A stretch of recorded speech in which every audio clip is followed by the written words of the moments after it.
បាទគោរពជំរាបសួរបងប្អូនទាំងគ្នាបាទថ្ងៃនេះពិសិដ្ឋ9មេដងរៀបចំបានរថយន្តថ្មីមួយគ្រឿងទៀតហើយបងប្អូនអញ្ចឹងសម្រាប់បងប្អូនស្រឡាញ់ Toyota Prius ឆ្នាំ010បាទ option 4ប្រភេទ solar បាទបងប្អូនអាចមកមើលមួយគ្រឿងនេះបានធានាជូនឡានអត់បុកកាត់តស្ងោបដូរពណ៌ទេបងប្អូនណាបាទចំពោះ auto check បន្ទុកជាប់បងប្អូនដូចជា58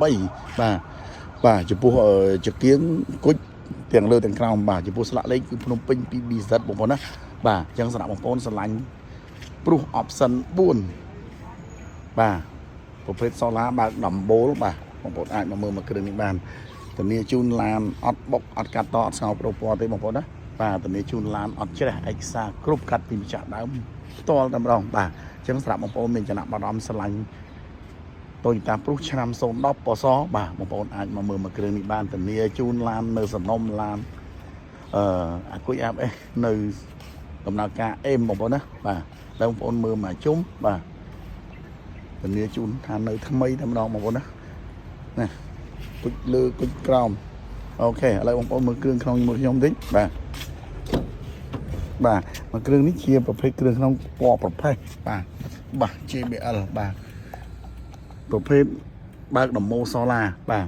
ចង្កូតលេងរួចបាទកម្រាលជើង VIP បាទចំពោះមញ៉េគឺមញ៉េ Android កាមេរ៉ា360រួចអញ្ចឹងសម្រាប់បងប្អូនយកទៅប្រើប្រាស់បងប្អូនមិនចាំបាច់ថែមថងអីទៀតទេបងប្អូនណាមួយគ្រឿងនេះគឺយើងលេងរួចហើយបាទមួយគ្រឿងនេះគឺចក់ក្តោបទៀតបងប្អូនគ្រឿងនេះគឺចក់ក្តោបទៀតណាបាទនេះប្រភេទចក់ក្តោបអញ្ចឹងសម្រាប់បងប្អូនយកទៅប្រើប្រាស់អូខេបងប្អូនមិនចាំបាច់ថែមថយអីទេគឺបងប្អូនយកទៅ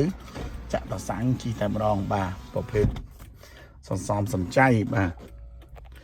អូខេអរគុណច្រើនអញ្ចឹងសម្រាប់បងប្អូនមានចំណាប់អារម្មណ៍បងប្អូនអាចតតតាមរយៈលេខទូរស័ព្ទ012 79799អរគុណច្រើន